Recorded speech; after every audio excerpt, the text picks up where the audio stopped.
نحمده ونستعينه ونستغفره ونعوذ بالله من شرور أنفسنا ومن سيئات أعمالنا من يهده الله فلا مضل له ومن يضلل فلا هادي له ونشهد أن لا إله إلا الله وحده لا شريك له ونشهد أن محمدًا عبده ورسوله صلى الله عليه وسلم. أعوذ بالله من الشيطان الرجيم. بسم الله الرحمن الرحيم. والنازعات غرقا والناشطات نشطا والسابحات سبحا فالسابقات سبقا فالمدبرات أمرا يوم ترجف الراجفة تتبعها الرادفة قلوب يومئذ واجفة أبصارها خاشعة يقولون أئنا لمردودون في الحافرة أإذا كنا عظاما نخرة قالوا تلك إذا كرة خاسرة فإنما هي زجرة واحدة فإذا هم بالساهرة هل أتاك حديث موسى إذ ناداه ربه بالوادي المقدس طوى اذهب إلى فرعون إنه طغى فقل هل لك إلى أن تزكى وأهديك إلى ربك فتخشى فأراه الآية الكبرى فكذب وعصى ثم أدبر يسعى فحشر فنادى فقال أنا ربكم الأعلى فأخذه الله نكال الآخرة والأولى إن في ذلك لعبرة لمن يخشى. صدق اللہ العظیم. رب اشرح لی صدری ویسر لی امری واحلل عقدۃ من لسانی یفقہوا قولی. آمین یا رب العالمین. قرآن حکیم کا ہم آخری پارہ پڑھ رہے ہیں اور اس آخری پارے کی پہلی سورۃ النبأ تھی جو ہم نے پچھلی مرتبہ مکمل کی. آج انشاءاللہ اس کے بعد سورۃ النازعات وہ ہم پڑھیں گے. سورۃ النازعات کے ابتدا میں اللہ سبحانہ و تعالیٰ نے کچھ چیزوں کی طرف اشارہ کیا ہے، کچھ چیزوں کی قسمیں کھائی ہیں جو کہ علماء بیان فرماتے ہیں کہ اصل میں فرشتوں کی طرف اشارہ ہے، فرشتوں کی قسم. اور قرآن حکیم میں جب کسی چیز کی قسم کھائی جاتی ہے تو اس سے مراد یہ ہوتا ہے کہ اللہ سبحانہ و تعالیٰ یہ فرما رہے ہیں کہ تم ان چیزوں کی طرف غور کرو، تم ان چیزوں کی طرف غور کرو.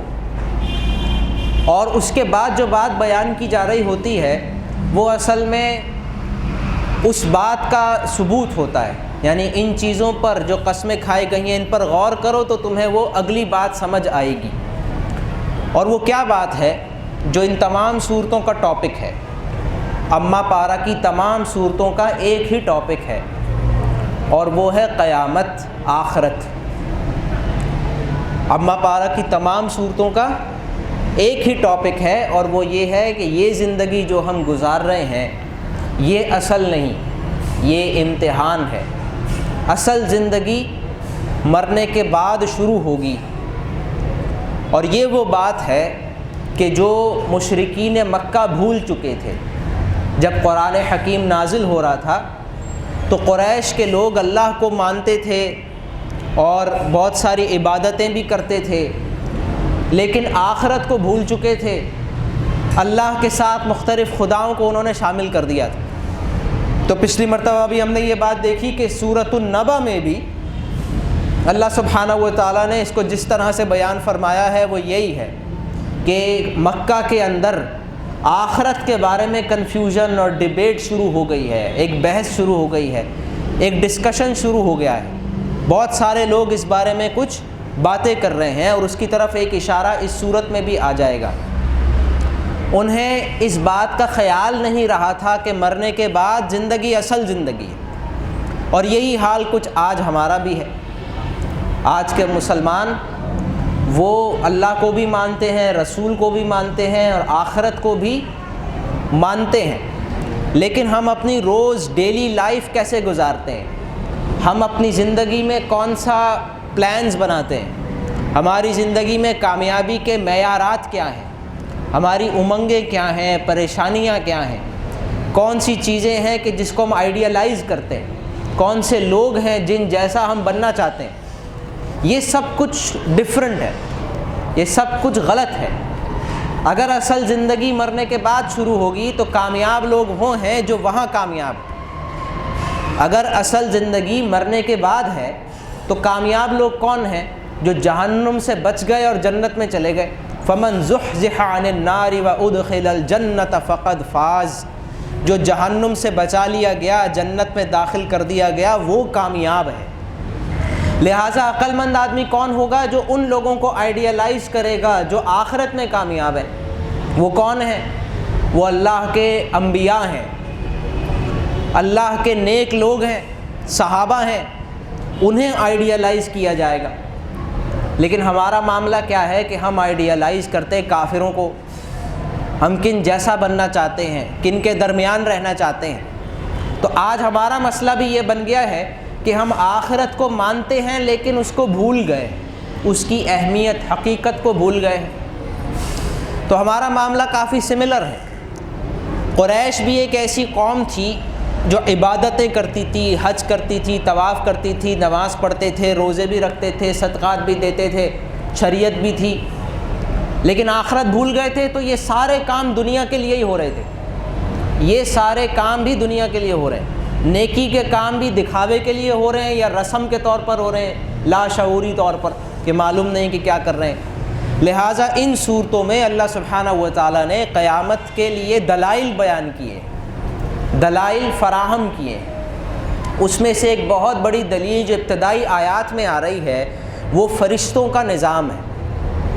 اللہ سبحانہ و تعالیٰ نے اس دنیا میں فرشتوں کو پھیلا رکھا ہے۔ مثلاً یہ کہ سب سے ایک ایسی بات جس سے ہر انسان کا سامنا ہوتا ہے وہ اس کی موت ہے۔ اور موت کیسے ہوتی ہے کہ اللہ ایک فرشتے کو بھیجتا ہے جو اس کی جان نکالتا ہے، روح کو نکالتا ہے، روح کو قبض کرتا ہے۔ لیکن دو قسم کے لوگ ہوتے ہیں۔ نیک لوگ ہوتے ہیں، ان کی روح بہت آرام سے نکل جاتی ہے۔ فرشتہ آتا ہے اور جیسے کوئی گرہ لگی ہوتی ہے، گرہ کو کھولتے ہیں اور جو چیز اندر ہوتی ہے وہ باہر آ جاتی ہے۔ جیسے آپ صلی اللہ علیہ وسلم نے فرمایا کہ پانی کا پہلے پانی رکھا جاتا تھا بیگز کے اندر، جیسے لیدر کا بیگ ہے، اس کے اوپر ایک گرہ باندھی ہے اور یہی لوگ اپنے ساتھ رکھتے تھے۔ تو اوپر گرہ بندی ہوئی ہے اور اس کو الٹا کر دیا جائے تو اس میں سے ایک ڈراپ جو نکل جاتا ہے، اسی طریقے سے ایک نیک آدمی کی روح اس کے جسم سے نکل جائے گی۔ لیکن جو گنہگار لوگ ہوتے ہیں ان کی روح ان کا جسم چھوڑنا نہیں چاہتی، تو فرشتہ اندر ڈوب کر اس کے جسم کے اندر گھس کر اور روح کو کھینچ کر نکالتا ہے۔ جیسے کہ کوئی کباب کو سیخ پہ سے نکالا جا رہا ہو، کوئی کپڑا کسی جھاڑی کے اندر کانٹے دار جھاڑی میں پھنس جائے اور کپڑے کو کھینچا جائے تو وہ پھٹ کر باہر نکلے، اس طریقے سے روح نکلتی ہے۔ تو شروع کی دو آیات میں ان دو لوگوں کا ذکر ہے کہ فرشتے آتے ہیں روح قبض کرنے، کسی کی روح جو ہے اس کو لیے ڈوب کر نکالتے ہیں اور کسی کی روح ہے وہ بڑے آرام سے نکل جاتی ہے۔ اعوذ باللہ من الشیطان الرجیم، بسم اللہ الرحمن الرحیم۔ والنازعات غرقا، اور قسم ہے سختی سے روح نکالنے والوں کی ڈوب کر۔ والنازعات، نزاع کہتے ہیں اس کیفیت کو جو مرنے والی انسان کی کیفیت ہوتی ہے۔ والنازعات، قسم ہے ان فرشتوں کی جو اس وقت آتے ہیں انسان کے پاس جب اس کی روح قبض کرنی ہوتی ہے. غرقا، غرق کہتے ہیں کسی چیز کے اندر ڈوبنا. والنازعات غرقا، تو نکالنے والے ڈوب کر. یا فرشتوں مراد ہے، یعنی وہ فرشتے جو ڈوب کر جسم کے اندر جا کر کھینچ کر روح کو نکالتے ہیں. والناشطات نشطا، اور قسم ہے آسانی سے نکالنے والوں کی، نرمی سے. والناشطات نشطا، نشاط کہتے ہیں آسانی کو، راحت کو، اور وہ فرشتے جو آسانی سے نکال لیتے ہیں. تو ان دو آیات میں اللہ سبحانہ و تعالیٰ نے اشارہ دیا ہے کہ انسان کی موت ہے، ہر انسان نے مرنا ہے، اور مرتے وقت ہی اسے پتہ چل جاتا ہے میرے ساتھ کیا ہونے والا ہے.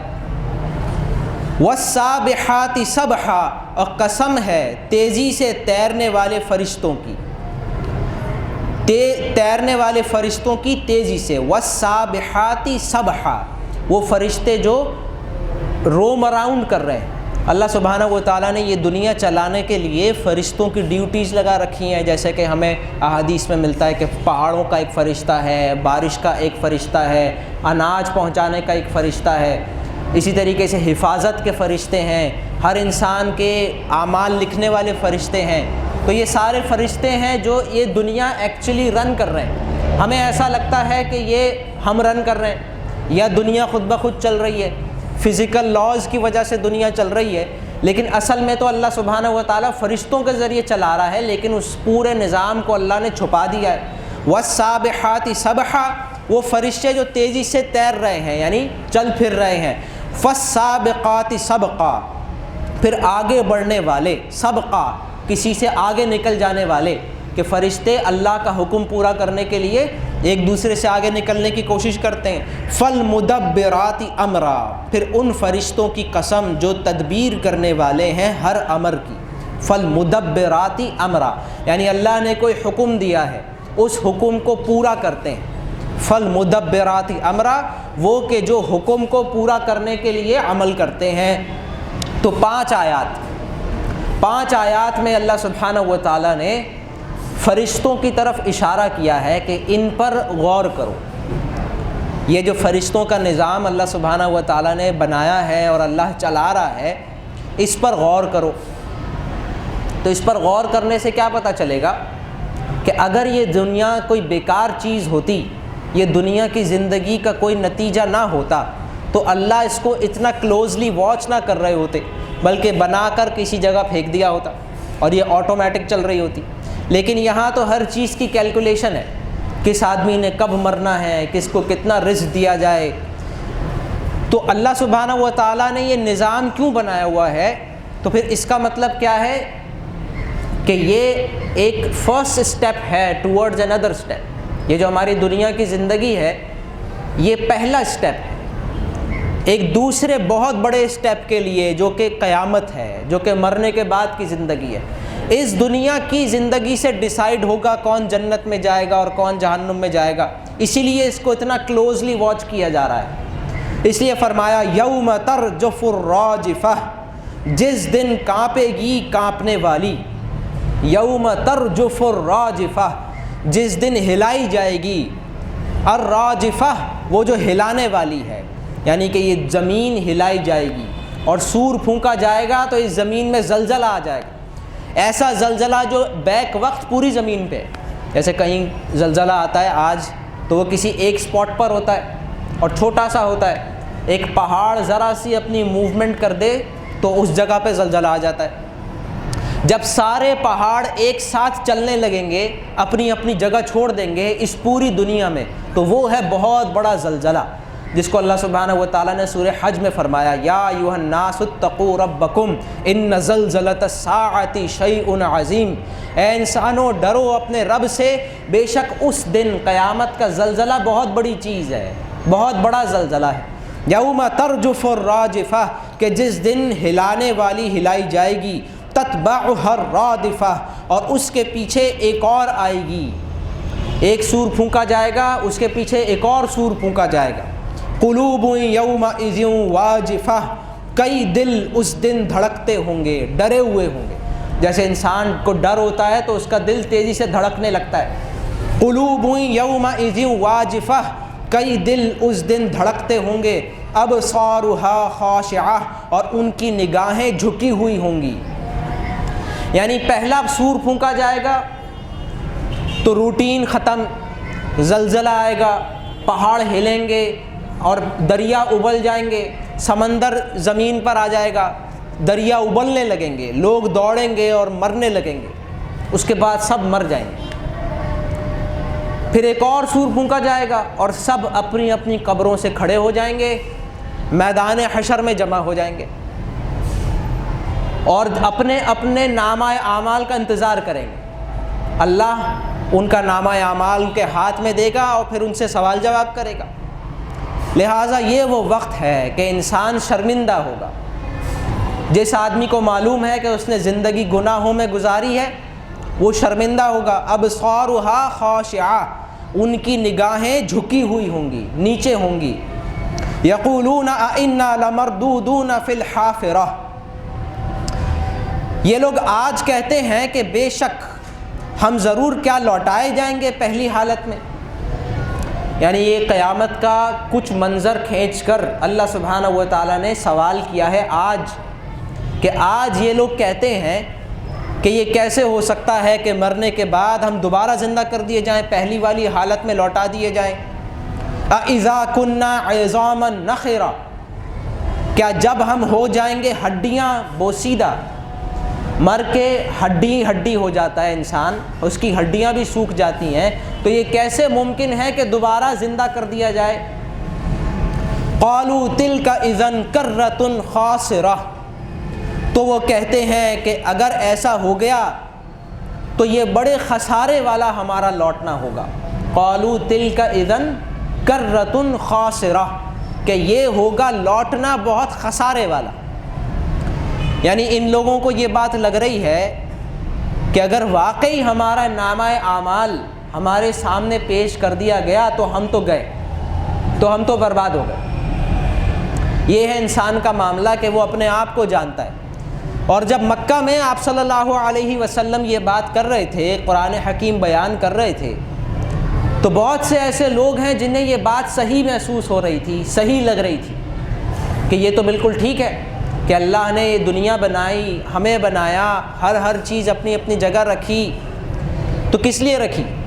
ہر چیز ریکارڈ ہو رہی ہے اور پھر سوال جواب ہوگا، تو یہ تو بالکل ٹھیک بات ہے۔ لیکن اگر ایسا ہو گیا تو ہم تو گئے۔ قالوا تلک اذا کرۃ خاسرہ، کہ یہ لوٹنا تو بہت خسارے والا ہوگا۔ فانما ہی زجرۃ واحدہ، تو اللہ سبحانہ و تعالیٰ نے فرمایا کہ چنانچہ صرف وہ تو ایک خوفناک آواز ہوگی۔ فانما ہی زجرۃ واحدہ، زجرہ کہتے ہیں ڈانٹنا، کوئی زور آواز سے کسی کو ڈانٹیں، زجر۔ اللہ نے فرمایا کہ وہ تو بس ایک چیخ ہوگی، ایک پکار ہوگی، سور پھونکنے کی ایک آواز ہوگی۔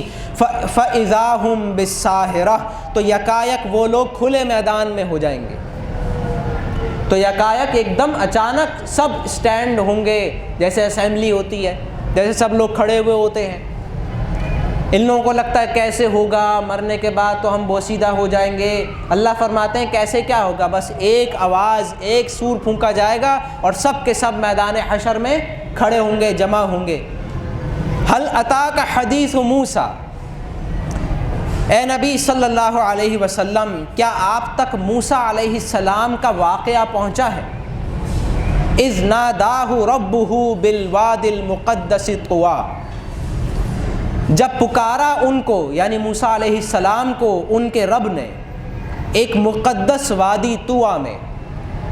یعنی اللہ سبحانہ و تعالیٰ نے بغیر زیادہ ڈیٹیل بیان کرے صرف اشارہ کیا ہے۔ مکہ میں آلریڈی بہت بحث ہو رہی ہے، سب رسول اللہ صلی اللہ علیہ وسلم کے پاس اور صحابہ کے پاس آ رہے ہیں اور باتیں کر رہے ہیں کہ یہ نہیں ہو سکتا، یہ کیسے ہوگا، وہ کیسے ہوگا، اور اللہ سبحانہ و تعالیٰ نے بس ایک اشارہ کیا ہے کہ یہ کہتے ہیں یہ کیسے ہوگا، بس ایک چنگاڑ ہوگی اور سب جمع ہو جائیں گے۔ اس کے بعد موسیٰ علیہ السلام کے واقعے کی طرف ایک اشارہ کیا ہے کہ موسیٰ علیہ السلام کو بھی اللہ نے رسول بنا کر بھیجا تھا، جیسے اے نبی صلی اللہ علیہ وسلم آپ کو ہم نے رسول بنا کر ان لوگوں کی طرف بھیجا ہے۔ ہم نے موسیٰ علیہ السلام کو فرعون کی طرف بھیجا تو فرعون نے انکار کر دیا، موسیٰ علیہ السلام کی بات نہیں مانی تو کیا ہوا؟ فرعون کو ہم نے تباہ و برباد کر دیا۔ تو کیا اے نبی آپ تک موسیٰ علیہ السلام کی خبر نہیں پہنچی؟ تو یہی خبر پہنچائی جا رہی ہے قریش مکہ کی طرف بھی، اور وہ تمام لوگ جو رسول اللہ صلی اللہ علیہ وسلم اور آپ کے دین کے مخالف ہیں، ان سب کو یہ بات سمجھائی جا رہی ہے کہ چاہے تمہیں بظاہر رسول جتنے ہی کمزور نظر آئیں، اکیلے نظر آئیں، اور کافر چاہے جتنا ہی طاقتور نظر آئے، آخری میں کامیابی رسول کی ہی ہوتی ہے، آخری میں کامیابی رسول کے دین کی ہی ہوتی ہے۔ حل اتاک حدیث موسیٰ، تو اے نبی صلی اللہ علیہ وسلم کیا آپ تک خبر پہنچی ہے موسیٰ علیہ السلام کے واقعے کی؟ اذ ناداہ ربہ بالوادی المقدس طویٰ، جب ان کو پکارا ان کے رب نے ایک مقدس وادی میں، وادی طویٰ میں۔ یہ ایک علاقہ ہے صحرائے سینا، آج کا ایجپٹ اور فلسطین۔ ایجپٹ اور پیلسٹائن کے درمیان میں ایک چھوٹا سا پیننسولا ہے، سینا پیننسولا، صحرائے سینا اسے کہتے ہیں۔ اس کے ٹپ کے اوپر، اس کے کارنر پہ وہ پہاڑ تھا، طور پہاڑ، جہاں پہ موسیٰ علیہ السلام کو اللہ نے بلایا، اور وہاں موسیٰ علیہ السلام سے اللہ نے بات کی، کلام کیا، خطاب کیا، اور موسیٰ علیہ السلام کو رسول بنایا اور فرعون کی طرف بھیجا۔ تو اسی پہاڑ کے پاس جو وادی ہے اس کو اللہ نے فرمایا وادی طویٰ۔ کیا اے نبی آپ تک پہنچی ہے موسیٰ علیہ السلام کے واقعے کی خبر جب ان کو پکارا ان کے رب نے مقدس وادی طویٰ میں؟ اذهب الى فرعون انه طغى، اور اللہ نے حکم دیا موسیٰ علیہ السلام کو کہ جاؤ فرعون کے پاس۔ موسیٰ علیہ السلام کو اللہ نے حکم دیا کہ جاؤ فرعون کے پاس، انہ طغیٰ، وہ سرکش ہو گیا ہے۔ فقل هل لک الی ان تزکی، جاؤ فرعون کے پاس اور اس سے کہو کہ کیا تمہیں رغبت ہے اس بات کی کہ تم پاک ہو جاؤ۔ فقل هل لک الی ان تزکی، کیا تمہاری خواہش ہے کہ تم پاک ہو جاؤ؟ ایک انسان ہے، وہ بچہ ہوتا ہے تو اس کے اندر بہت ساری ایسی باتیں ہوتی ہیں جو اسے ابھی نہیں پتہ، جیسے جیسے بڑا ہوتا جاتا ہے سمجھدار ہوتا جاتا ہے، اس کے ماں باپ اس کو گائیڈ کرتے ہیں، اس کو بہت ساری چیزیں سکھاتے ہیں، تمیز سکھاتے ہیں، تہذیب سکھاتے ہیں۔ پھر ایک لیول آتا ہے کہ اسے ایک اور استاد چاہیے ہوتا ہے، زندگی کے اور بہت ساری چیزیں ایسی ہیں جو ماں باپ نہیں سکھا سکتے، تو کسی استاد کے پاس جاتا ہے، ٹیچر کے پاس جاتا ہے، انسٹیٹیوٹ کے پاس جاتا ہے، وہ اس کو بہت ساری باتیں سکھائیں، اس کی تربیت کریں۔ اس کے بعد ایک درجہ آتا ہے کہ انسان خود تھوڑا باشعور ہو جاتا ہے، تو خود اس کو یہ تجزیہ کرنا چاہیے کہ کون سی میرے اندر برائیاں ہیں جو مجھے ٹھیک کرنی ہیں۔ لیکن بہت سارے لوگ یہ نہیں کرتے، اپنی برائیوں پر نظر نہیں ہوتی، لہٰذا وہ زندگی گزارتے چلے جاتے ہیں اور انہی برائیوں کے اندر مزید دھستے چلے جاتے ہیں۔ تو کوئی کہاں پہنچ جاتا ہے برائی کے اندر، کوئی بہت دور نکل جاتا ہے۔ تو یہاں فرعون کی مثال ہے جو سب سے آگے نکل گیا، سب سے دور چلا گیا، اپنے آپ کو ہی خدا سمجھنے لگا، اپنے آپ کو ہی خدا سمجھنے لگا۔ تو یہاں موسیٰ علیہ السلام کو اللہ نے بھیجا کہ جاؤ اس کے پاس اور اس سے کہو فَقُلْ هَلْ لَكَ إِلَىٰ أَن تَزَكَّىٰ، کیا تمہاری خواہش ہے کہ تم پاک ہو جاؤ، اپنی کمیاں کو، اپنی کوتاہیوں کو دور کر دو۔ وَأَهْدِيَكَ إِلَىٰ رَبِّكَ فَتَخْشَىٰ، کہ میں تمہاری رہنمائی کروں تمہارے رب کی طرف، فتخشا، کہ تمہارے اندر خشیت پیدا ہو، وَأَهْدِيَكَ إِلَىٰ رَبِّكَ فَتَخْشَىٰ، کہ میں تمہیں گائیڈ کروں تمہارے رب کی طرف۔ اتنا دور نکل گیا ہے فرعون کہ اپنے خدا کو نہیں پہچانتا، تو موسیٰ علیہ السلام نے فرمایا کہ میں تمہیں گائیڈ کر سکتا ہوں، میں تمہارا تعارف کرا سکتا ہوں تمہارے خدا کی طرف کہ تمہارے اندر خشیت پیدا ہو، تم بندے بنو۔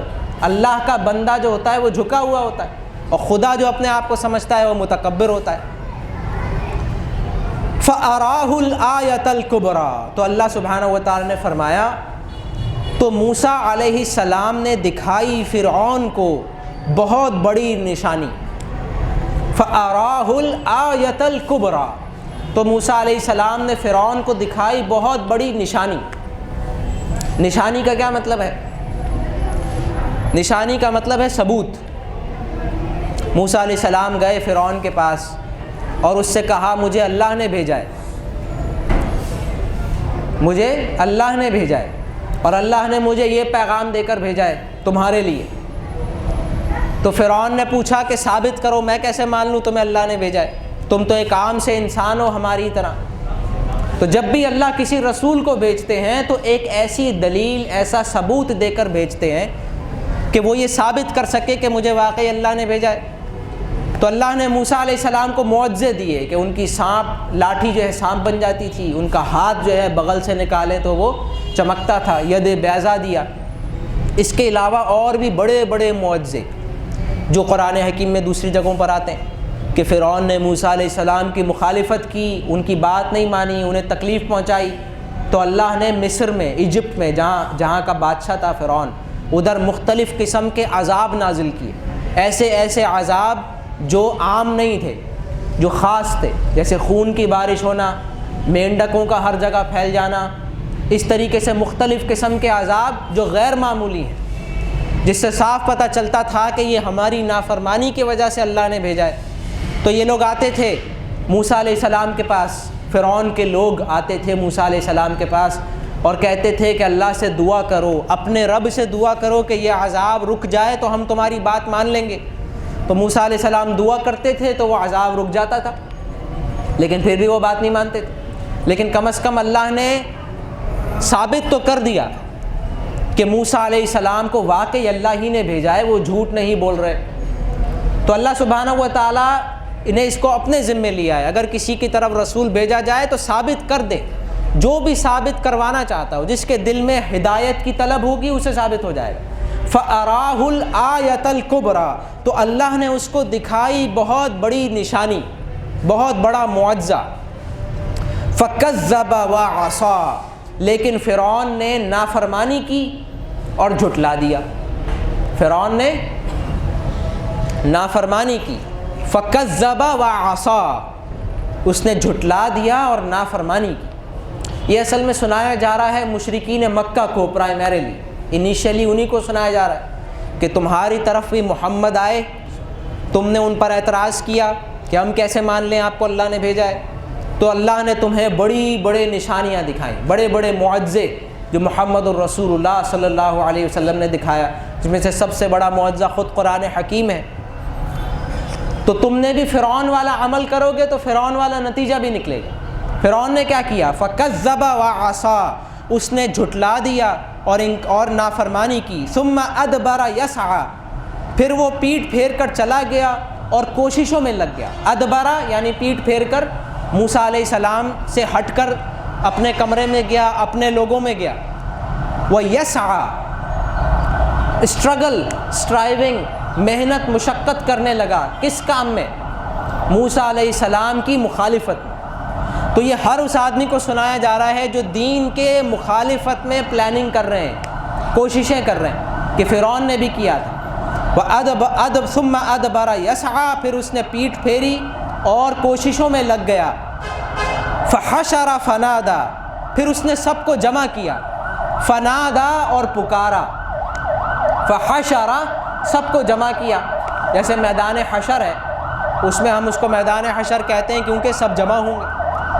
فحشر، فرعون نے سب کو جمع کیا، پورے مصر میں اس نے اناؤنس کیا کہ سب کو جمع کیا جائے ایک میدان میں۔ پھر خود اونچی جگہ پر کھڑا ہو کر اس نے پکار لگائی، فحشر فنادا فقال انا ربکم الاعلی، اور اس نے کہا کہ اے لوگوں میں ہوں تمہارا رب سب سے اونچا۔ فحشر فنادا فقال انا ربکم الاعلی، اس نے سب کو جمع کیا اور پکار کر کہا کہ میں ہوں تم لوگوں کا سب سے اونچا رب۔ اب یہاں کیا مسئلہ ہے؟ اس کو ایسا کیوں کرنا پڑا؟ اس کو کس بات کا خطرہ تھا؟ جب موسیٰ علیہ السلام مصر میں آئے اور لوگوں کو یہ کہا کہ ایک اللہ ہے جس نے یہ زمین و آسمان بنائی ہے، اس کی عبادت کرو۔ تو فرعون نے کہا ہے کہ یہ کون ہے؟ میں تو نہیں سمجھتا کہ میرے علاوہ کوئی اور رب ہے۔ یہاں رب سے مراد کیا ہے؟ لوگوں کو روزی روٹی دینے والا۔ لوگوں کو روزی روٹی دینے والا کون ہے؟ موسیٰ علیہ السلام نے فرمایا اللہ ہے۔ فرعون نے کہا نہیں، میں ہوں، میں جس کو چاہوں اس تک رزق پہنچتا ہے، میں جس کا چاہتا ہوں رزق روک لیتا ہوں، میں جس کی طرف چاہتا ہوں پانی کو اریگیشن جو انہوں نے سسٹم بنایا تھا دریائے نیل سے، وہ فرعون کے انڈر تھا۔ وہ جس باغ تک چاہتا پانی پہنچاتا، جس باغ تک چاہتا پانی کو روک دیتا۔ تو اریگیشن سسٹم بھی اس کے انڈر تھا اور پوری حکومت بھی اس کے پاس تھی۔ تو لوگوں کے نفع نقصان کا مالک کون ہے؟ Who will decide کون زندہ رہے گا اور کون مرے گا؟ تو فرعون کہتا تھا میں ڈیسائیڈ کرتا ہوں۔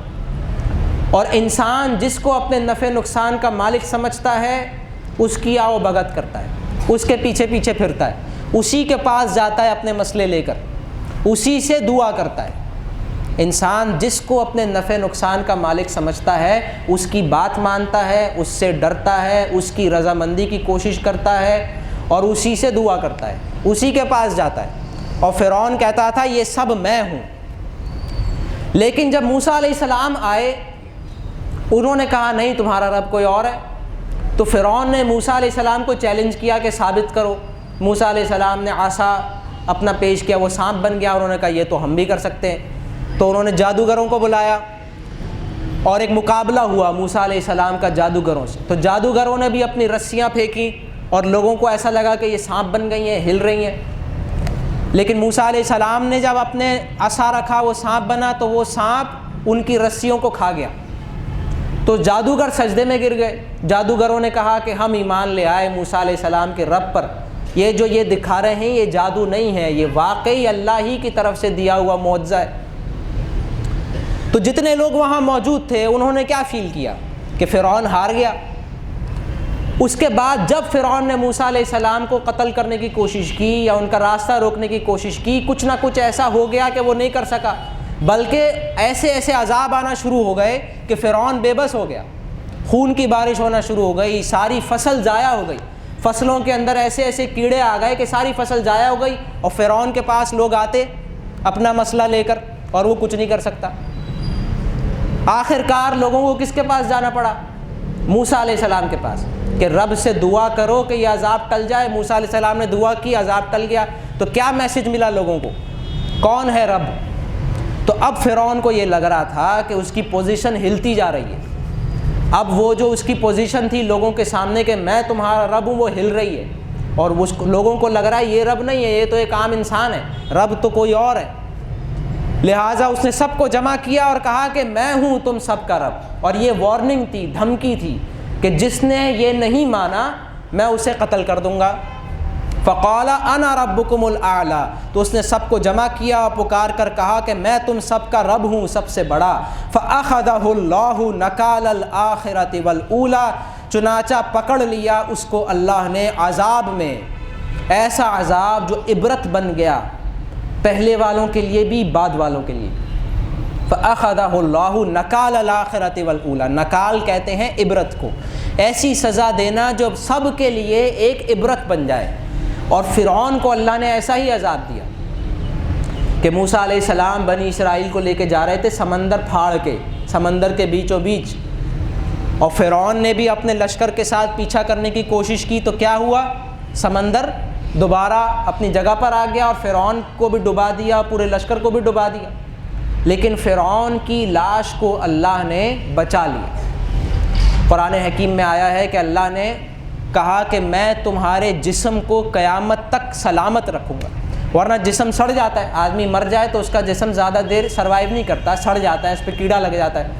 لیکن فرعون کا جسم آج تک انٹیکٹ ہے، آج بھی وہ میوزیم کے اندر رکھا ہوا ہے اور لوگ جا کر اس کو دیکھتے ہیں، ایک پوری باڈی، پوری لاش آج بھی ویسے ہی فریش ہے۔